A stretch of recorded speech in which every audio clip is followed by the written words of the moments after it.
Welcome to the AI Queens podcast, the show where women entrepreneurs learn to ditch the overwhelm, embrace AI, and build businesses fit for royalty.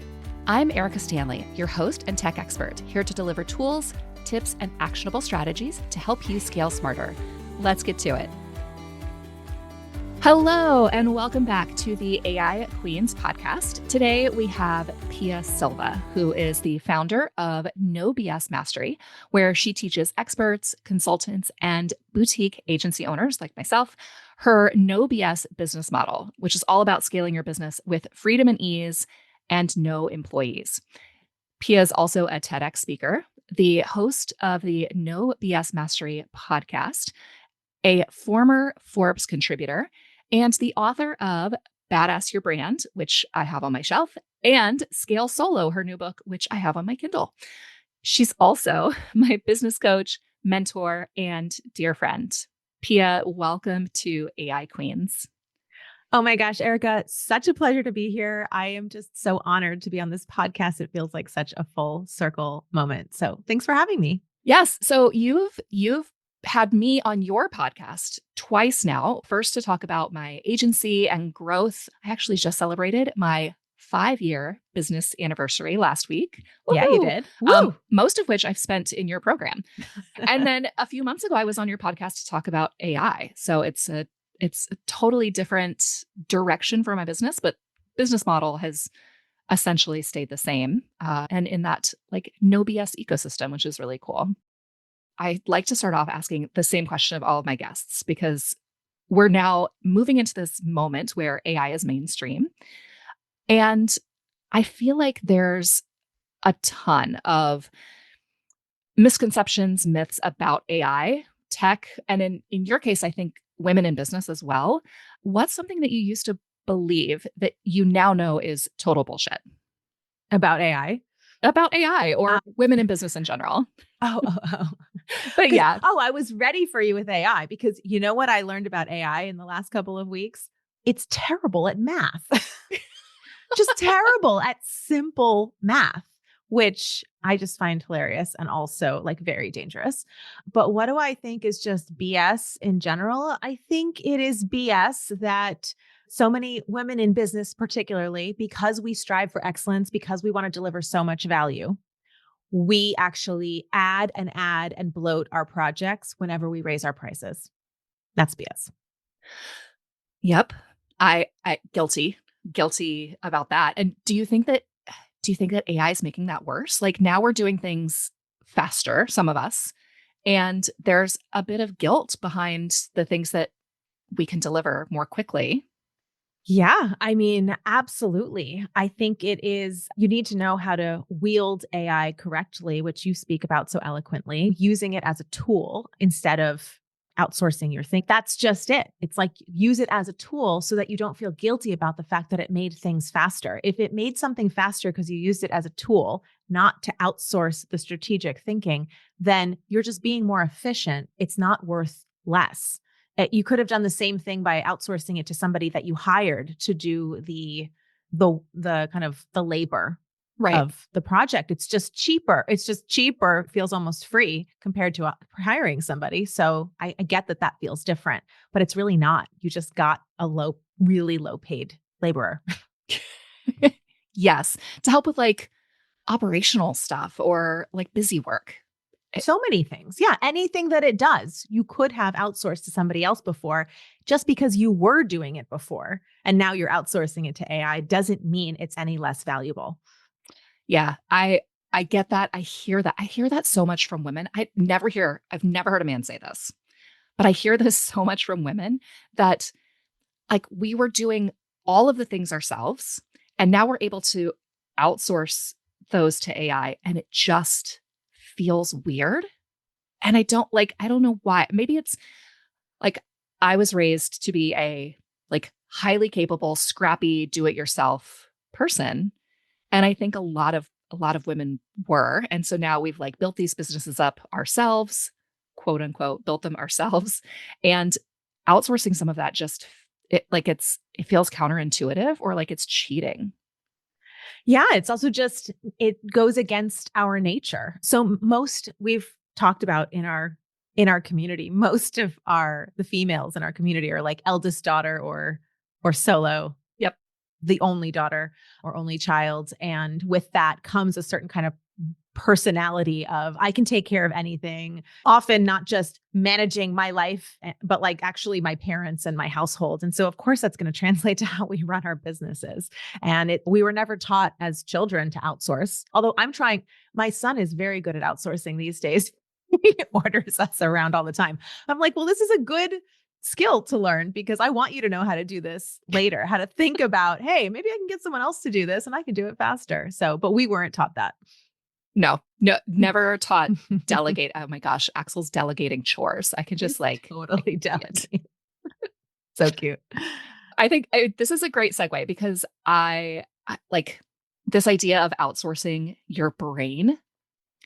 I want to talk to you. I know you're getting ready to publish it's already out. Like I have the pre copy.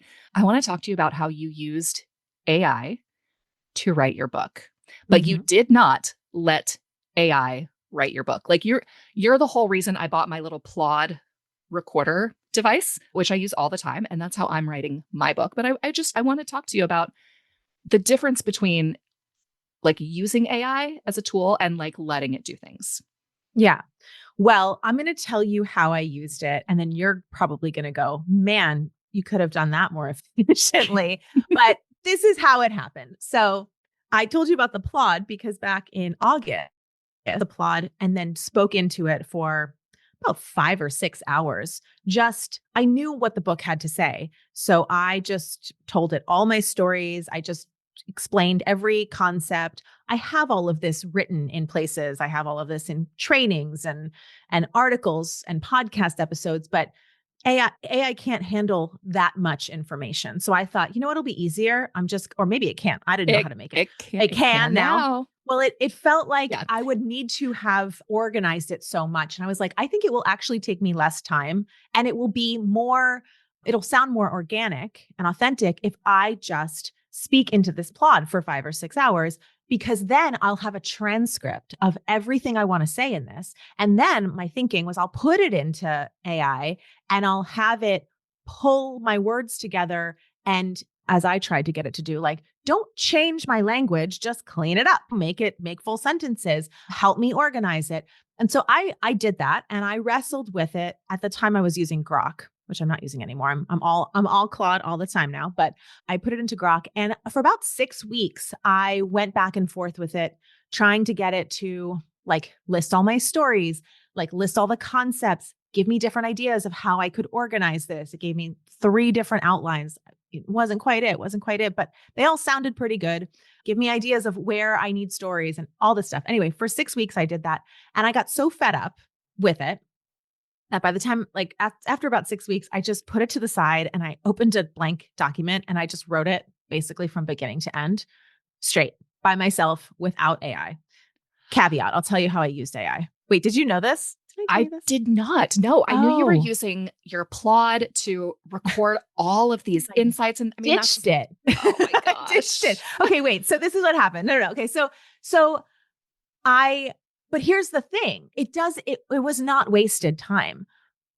It did help. It was nice that it collected all those stories. So I had a list of the stories. So as I was writing it, I kept going back to that list of stories and kind of going, oh, which of these, like, I need a story for this. Which one should I use? So that was very helpful. None of its outlines worked for me, but in going through them, it helped me think through, well, none of these are right. And then as I did that, I was like, well, clearly I know what it should be. And that's how I ended up with the outline that I had, right? Like trying to get it to do what I wanted made me realize what I wanted it to be.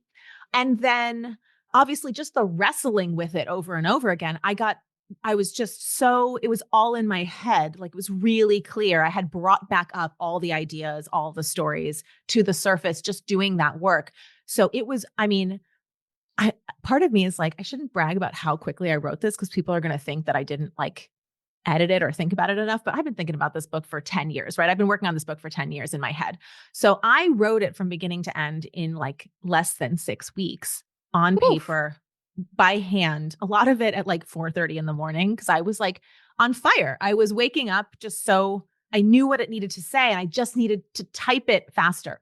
So here's how I ended up using it. during that writing process. I wrote it from beginning to end. However, a lot of times when I really I just got a whole bunch of stuff to say and I'm not really stopping to think, I would go into it's practically using it like plot. I would just go into ChatGPT and just dictate and then have that like copy and paste my dictation in. That was one thing. And then I did use it. I did train, I can't believe I did this in ChatGPT, but I did train ChatGPT on my very haphazardly on my writing style. So I would sometimes speak into it and then be like, okay, clean this up. And then I would go through and edit that. So I Right. kind of did that in no particular order. It was just like sometimes that was working for me and I would do that. And definitely when I was trying to explain something and after I explained it, I just read it and was like, this is a little like complicated. So I'd kind of go back and forth with it like, hey, can you clean this up? Can you make this a little more concise? It was very much a tool. It was like a writing partner, but I definitely couldn't just have it write stuff for me and it be it. And sometimes I would have it write something. I would have it take my words and turn it into a paragraph. And then I would go back in and make it sound more like me, which is to say, like, mess it up a little bit, like Yep. add words. Like, I'm like, this sounds really good and clear and concise, but like, I'm not that clear and concise. And so I need to add all the little, okay, but so anyways, because that's how it sounds like me. So that's how I used it. That's okay. I love that. Thank you so much for your honesty about that. The client project that I'm working on right now, I have used AI, and I just had a guest on my podcast a few weeks ago. Her name is Angela. And the way you're using it to write is similar to how I have started now. I'm using it for creative projects. Mm. I have these ideas. I have this vision of like, ooh, this is the direction that I need to go. And I am using AI as a brainstorming partner. The way that when I worked at an agency and we were all in this like big room together, and I would physically turn my chair around to the person sitting behind me and be like, okay, I have this idea. This is what I'm thinking. Now what? And just like sparring back and forth and then getting those ideas. And I had my iPad out and I was using Procreate to like draw, but I'm not I'm not a fantastic illustrator. Like I'm just not, but I had these ideas and then I popped those back into AI, which helped me clean it up. And then I took those into Illustrator and even cleaned it up more from there. Like it just has been this whole process where it's a shift between, okay, AI is going to help me like do the work. No, I'm still doing the work because I don't like the finished product as much, but I love using it for those little tweaks and those moments where I used to, when I worked with other people, have someone else to ping ideas back and forth with. And now I'm using AI for that. And it's been really, really cool. That sounds exactly like how I use it too. And it's if I think back, it's like, did it make it faster or is it just making the process actually produce something better? It definitely makes it faster. But there were some times when I would ask it, I would be stuck on, I need an example for this, or I kind of want a metaphor, and it would give me 10. And usually I didn't even really like any of them, but it would just help me think of one. Or I'd be like, ooh, that one, but let me keep going with that. Yep. Right. But what I did find was that even though the work that you're describing and the work that I had to do for this book was so important for me to do. I realized after, like, if I had been able to take all of that transcription and kind of make it into a book, and even if it sounded exactly like me, there's something about that work of going back and forth and putting typing. They say even handwriting makes things stick Yep. even more to really get the ideas in my head so that I can go on this podcast tour so I can give. I've made so many presentations in the last couple of weeks based on the book stuff. And that's all because it's like in my body and my head right now because I've been so steeped in it. And that just wouldn't be the case. I'd probably be pretty lost if I hadn't written it that way. So I feel like there's a lot of value in that part of it, the process. Yeah. I I love that. And I think that it's something that a lot of people are missing, I think, is the value in still doing the work yourself, the high level strategic work that only you can do. Not not the little bullshit tasks, not the little like pixel pushing things, but the high level strategic work. Is that so as you're moving, because you're moving your business model from just working with creative agency owners to now other experts. Mm-hmm. I like as you're talking to other experts, are you seeing this in other fields besides creative? Oh, yeah. I mean, I think it depends on who you're talking to because some people are earlier adopters than others. But even if sometimes it's like a really low level assistant, I know sometimes it is doing a much heavier lift. I'm not in their business enough to see what the output is of that heavy lift. I have to believe that that heavy lift is still requiring them to lead the way. But I almost think that the value is finding all the places in business and life that you can make more efficient with AI to make the space to do that high level thinking and work. Like the same way that there's a joke going around on the internet that says, I wish we could outsource our laundry to AI. It's like, Yes. yes, let's get rid of Yes. the laundry so we can do the thinking. I actually started a load of laundry right before we popped on this podcast. So I'm like, it's going to be enough time to, yeah. And these are the things that sit in our heads. And these are the things that Yeah, I would love to outsource. Not my writing, not my creativity. exactly. Okay. Your AI queen superpower. You're teaching people how to scale solo businesses. Mhm. And some of that is teaching them how to leverage AI, but some of that is teaching them like when to use it and when to not. How are you helping experts balance that? Yeah. Well, what we do inside is teach a business model that is, to me, the only business model that even makes sense for people selling expert services because there are a lot of constraints when you are selling expert services. And what do Yeah, you what do you mean by expert services? sure. Any sort of consultant, high level coach, business executive coach, boutique agencies, IT consultants, comms consultants, anyone who is selling where what they're selling is some sort of done for you or done with you service. And they are advising you on how to do it or Okay. what it should be. That's how I would describe it. So, by definition, you have to show up to deliver the value. You're not selling a product, right, off the shelf. Yep. So it can't scale with numbers if you want to stay solo, which so many of my people do. They're not really interested. They like the work that they do. So they're not interested in hiring a team. Once you hire a team, your job is largely managing your team. It's not doing the work anymore. You hire other people to do the work. So by definition, you have to show up to do that work. And if you want to make a certain amount of money and you don't want to work more than a certain number of hours a week, and by my definition, it's like you don't want to work more than 40 hours a week, Yes. right?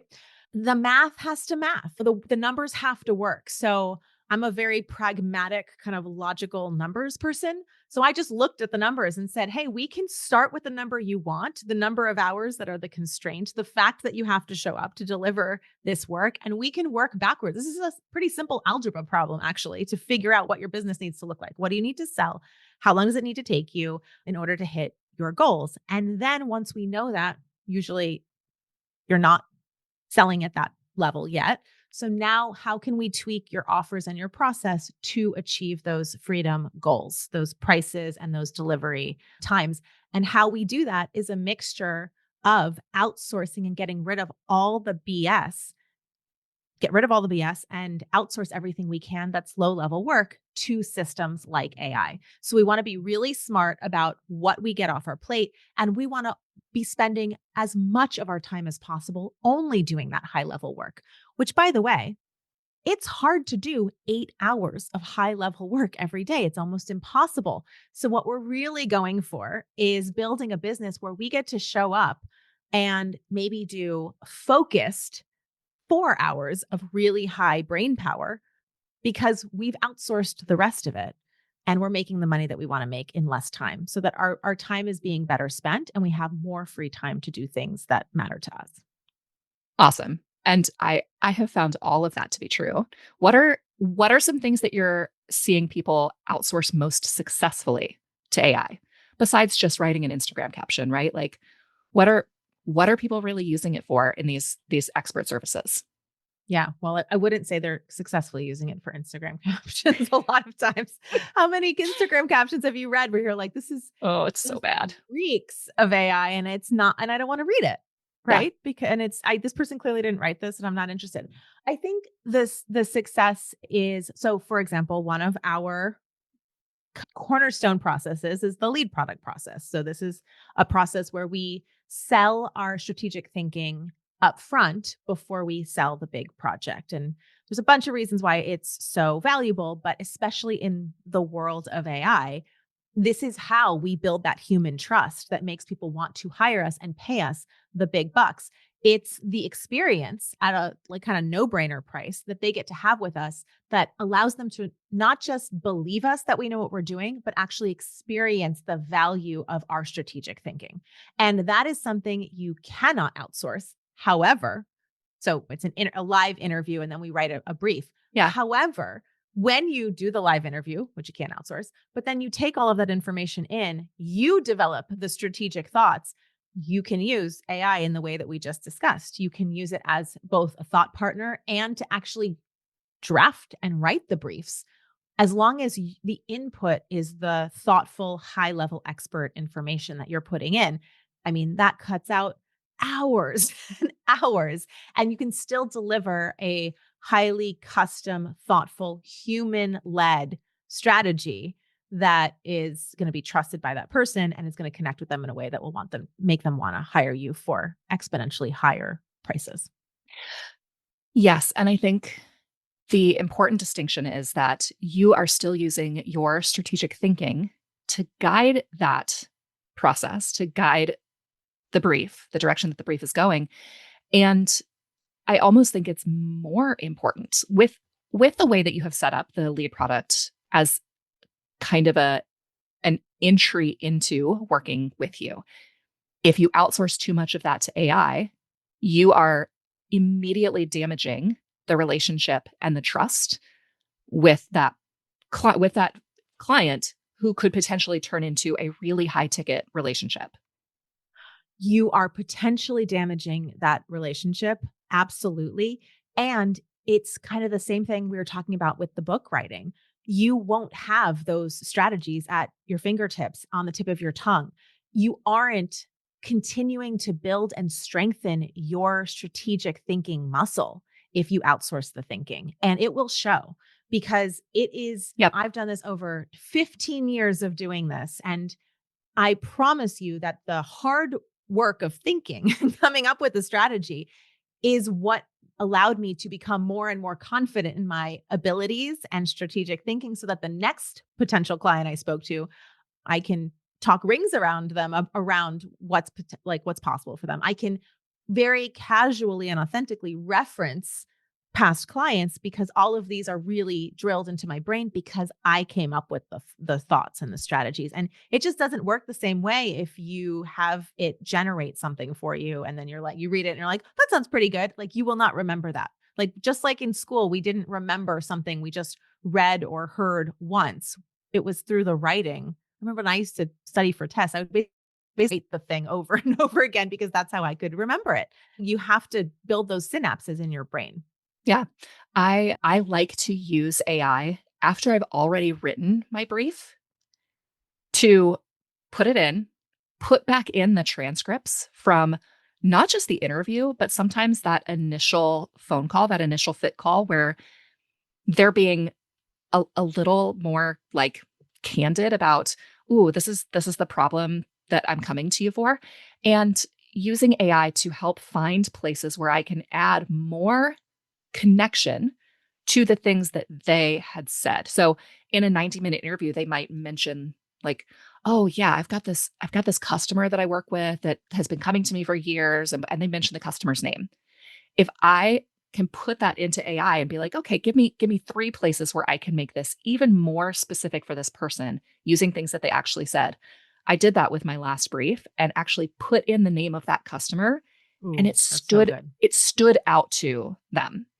Like, oh, he's been coming to us for 20 years. We love him. Like just those little tidbits, it makes a difference. And I haven't worked with that customer for 20 years. So his name, it was part of a story. It went in one ear and out the other. By adding that back in, it was just like an extra little cherry on top of the strategy I was already selling.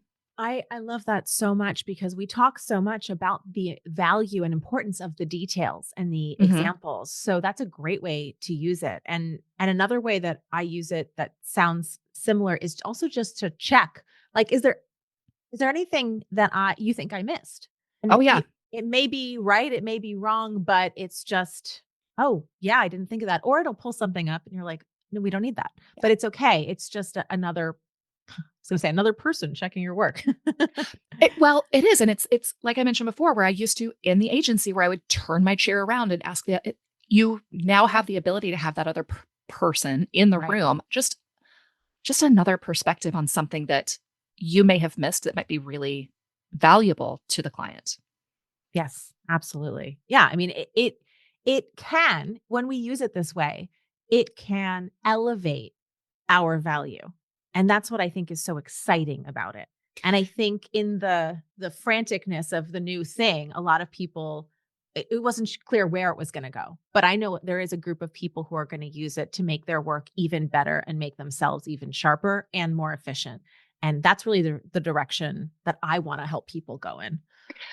Yes, because as AI is becoming more mainstream, this like competing with fast and free.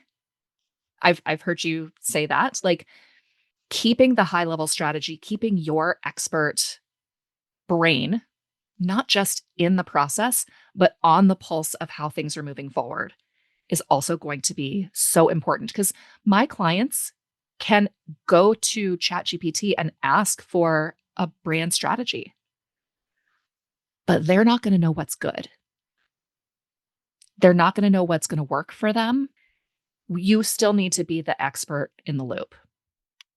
And you still need to show up and demonstrate that the way that you interact with clients and lead them. And that's something that I think at first I was really worried that everyone was going to outsource their thinking. And so they would stop showing up as that expert because, I mean, we've read it takes months for your brain to atrophy if you stop using it and you start outsourcing your thinking. But I have found that actually not to be the case. I found a lot of people using it in the ways that you're describing that is so effective. Yep. If you're outsourcing your thinking, it happens pretty fast. Mhm.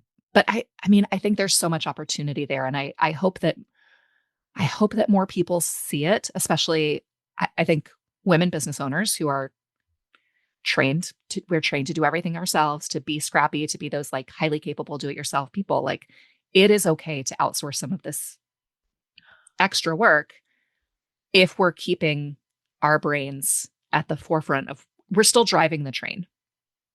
Oh, yeah. And I think what will appeal to them, because I have watched people completely reject it because of this very thing we're talking about.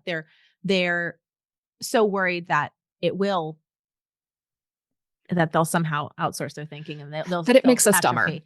It makes us dumber, yes. But I think the message is, well, that could happen if you used it that way, but there are actually ways for this to make you smarter if you use it in these certain ways and make your work better. And I know that the same overachieving, do everything yourself kind of female loves the idea of getting even better and sharper at what they do. So this Yes. is a path there. Absolutely. Awesome. Love it. We are almost out of time. I have two little things that I want to discuss with you that are a little more fun and a little less businessy, I guess. Um, Okay. okay. So in your brand new book, Scale Solo, when does that when does that hit shelves? March 3rd. Oof. Okay. So it's like right around the corner. In your book, we learned a little tidbit about you that not nobody knew that you used to make your own clothes, which okay. So this is super nerdy. And I know you and I have like had a couple of these moments where we realize like, wait, you did that? I did that too. Really random shit. This one, I'm not gonna say it surprised me, but like, oh my gosh, like I went through a whole phase in high school where I made all my own clothes. I got tons of stuff from Goodwill that did not fit me and I altered it. And Oh my gosh. I can't wait to show you the couple of pieces that I kept just because I was so proud of them. Like I didn't keep all, I can't fit into them, but I totally loved the Goodwill. Not even just alter it, like make it into a new yep, piece use of it, clothing. use it for fabric. Mm-hmm. Yep. Mm-hmm. I, so I'm going back to that. I pulled out my sewing machine right before the holidays for the first time in forever and started making things. And I have been using AI to, yes, girl. So I also have a supplement. Okay, so this is me like nerding out for a second. I have a Mm-hmm. sublimation printer where you have like the heat ink that will sublimate onto things. So I've been making designs and pulling in, and I've also got an embroidery machine. And so I have like all of these things that I've like half made projects that are part AI, part repurposing, part like me embroidering. And I cannot wait to see you in June and to have this maybe a couple of key pieces. They're not good, Pia. I They're can't wait to see them. they're not good yet, but they're getting there. They're getting there. Oh I'm my really God. But excited. with all of those, so I definitely made that all sounds like so much fun. If I had like a whole other 24 hours in the day, that is probably all I would do is like stone crafting all day long. All the clothes you could make, but also like that stuff is so fun to make things like purses. Yep. Like because those I feel like it's easier to make a purse you can actually use with all I of those. I made a bag for my mom for Christmas and I used AI. So I found a photo of blueberries that I wanted to put on the bag. I used AI to help me manipulate it in a way that I could then upload it to the embroidery machine. And so I custom because her mother, who's just passed away recently, and my grandmother, she had this whole line of blueberry bushes down the side of her backyard. And all the grandkids used to go and pick blueberries. And so I wanted to like, Oh, I love anyway, that. so like, yes, I know people are talking about like evil AI. And then you do things like that with it. And it's just like the So look on her cool. face. And yeah. Oh, after this, I have lots of questions about your embroidery machine. That is so fun. What's funny, Kelly also messaged me. She was like, I'm not going to give you the play by play, but I can't believe you made your own clothes. And I was like, I can't believe you guys all didn't know that. That's like such a core part of my personality. But you just forget that, well, I guess it was a different era. Yeah. And for so long, all we saw of you was you in the videos in your black t-shirt. Oh, yeah. It wasn't because I liked fashion. It's because I liked crafting. Yes. Yes. We'll have to have like a little craft coming together at the retreat and where we can all like nerd Hmm. out and talk about it. Like, oh my gosh, what are you Hmm. making? What are you making? Sarah's doing pottery and Kelly's doing all this cool collage art. And So it's, fun. I have seen as there's more digital in our lives, AI, social media, people working remotely, where so much of what we're doing is in the digital space, there is a shift back to more tactile, old school people using flip phones, people canning vegetables and fruits. And I like kind of getting back to Real analog stuff. things. Yeah, Yeah. absolutely. Well, actually, as you were talking, I just realized, wow, what I would have done with AI in college when I was doing this, I would have, because I only know how to use like one stitch on that sewing, maybe two, but I don't actually know why you use them. I just use them because I think it sounds right. I totally would have used it to just understand how to use these machines, even. Yep. Yeah. Oh, Oh, oh, Pia. oh, Erica. Thank you so much for this conversation. This is amazing. I'm so excited. I have one more question for you. I almost Hmm. forgot. You've got a lot on your plate, woman. You are a badass business owner. You are running our No BS Mastery program. You're building another program in the background. You're planning a retreat for this spring. You have your own podcast. You're a wife, a mom. you have like a legitimate New York City life where you actually go out and do things. You're not just like a hermit. You've written and you're promoting this book, a lot of it on your own, like not with a whole publishing house behind you. Let's talk about how you're using AI to manage all of that and where you're not using AI. Because I had a real person reach out to me to confirm the podcast stuff. Like you're not automating everything. No, you should probably come into my business and help me. Where am I? Yes, that sounds like a lot when you say it all at once. And Yeah. when do How you am sleep? I doing that? Yeah, I actually sleep quite a bit. You know what it is? I don't drink any alcohol right now. That helps. And I go to sleep at 8:30 or 9 when my son does. So that helps because I wake up at like 5, 4:30. Not on purpose, but that's when you wake up when you go to sleep at 9. Yeah. Gosh, that does sound like a lot. I use it constantly. I do. I have it open constantly, but I think I'm still, well, we had this discussion on my podcast. I think I'm still using it at the lowest level, but that doesn't mean it's not being used in my business. So Amanda is building insane things behind the scenes and all of the systems in our business. So our business uses AI and tools and systems, I think, at probably some of the most advanced levels. Yeah. Luckily, she's the one doing that. And Amanda's your COO. She's brilliant. And she's my COO. I outsourced the development of our HQ app to you. So the way I'm using AI is I am finding people, brilliant women who know how to use AI, and I'm having them use it to make our business run better and really to amplify what we can do with such a small team. I wish I could tell you, I have this system. Actually, my coach uses Claude, a very specific project. I don't even know the lingo. That is all trained on how to like run your life, and like will give her exactly what she needs to do throughout the day, every day of the week. It's actually going to be a bonus when people join our program because she loves it. Wow. So I'm excited about that. I haven't crossed over to there because I haven't felt like that's what I needed. Like, I feel like I've been pretty clear on what I need to do each day. I can't tell you how, but I think I've just spent a lifetime juggling so many things that I've just gotten good at it. And that's how I use it. That's the truth.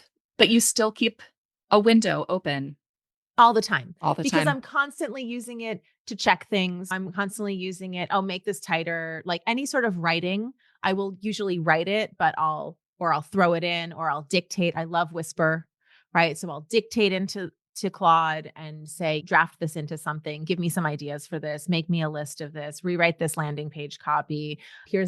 I definitely use it for here. I mean, we have a whole trained Claude project on My Voice that was a really intense thing to build, actually. But now I can put my podcast transcripts in there and it will generate the kind of content that I want.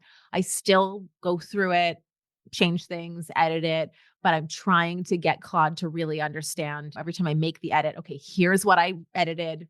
Take note of all the changes that I made, save them for the future. The raw content is mine. The raw content is me speaking into the podcast. So I definitely use it for content in that way as well. I do the same. I have it take my podcast transcripts and put it out into different formats, how I like it for LinkedIn, Substack post, all the places. And I want people to remember that use of AI, that's not cheating at all, because the original brilliance, the words, those are coming from your brain. Those are organically yours. You're just taking that and taking the expertise that your LLM has built in and turning that into a format that's more easily digestible on that particular platform where you may or may not have the same level of expertise. And it's not your fault that you're not a Instagram expert. That's not what you started your business to do. I mean, maybe, unless you're a social media manager, but that's a great example of using it too, because you haven't outsourced your thinking. The thinking was in the original content. And actually, do I not teach in our authority content training? It's like, I basically taught the process that Claude does, but doing it manually. Yeah. Because I did it manually for a long time. And then Claude can just do it so much faster. Yep. Especially if you're putting in all of that work to begin with, to make sure that it is trained in a way that is authentic to you, your brand, your voice, all of that. So Absolutely. awesome. Well, Pia, it has been lovely talking to you. If my listeners want to connect with you, want to find you, what's the best way to do so?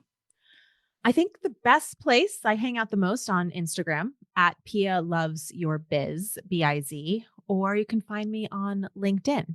And I've got this new book out. So if you want to pick out a copy, check it out. Depending on when this podcast launches, it's at scalesolobook.com. Awesome. And I will put that in the show notes. Pia also has this really cool free offer that we are going to put in the show notes as well. Do you want to talk about that a little bit too? Yeah, absolutely. So I took the main concepts of the book and turned them into a playbook. So the Scale Solo Playbook. So it's kind of like the cliff notes of the book, if you will. I feel like it's a good companion to the book. So you can grab that at nobsmastery.com/playbook. Awesome. And Yeah. just FYI for everyone, how I ended up meeting Pia was I downloaded every single freebie she had on any platform, any website. But the HQ app that I built for her for the program, that also a very, very slimmed down version of that was the freebie that brought me into your atmosphere. Oh, It we can was totally give everyone that too. Yeah, the freedom calculator. Yes. Oh my gosh, it's so good. And so I feel like I've really come full circle as well, that's the thing that attracted me and pulled me in. And then you made the HQ app. I didn't Yeah. even realize that. That's Yeah. amazing.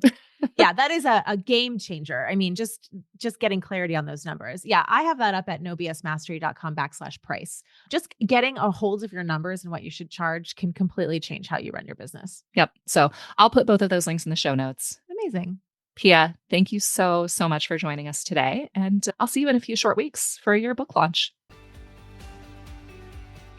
Thanks for listening to the AI Queens podcast. If you loved today's episode, don't forget to subscribe, leave a review, and share it with a fellow queen who needs to hear this.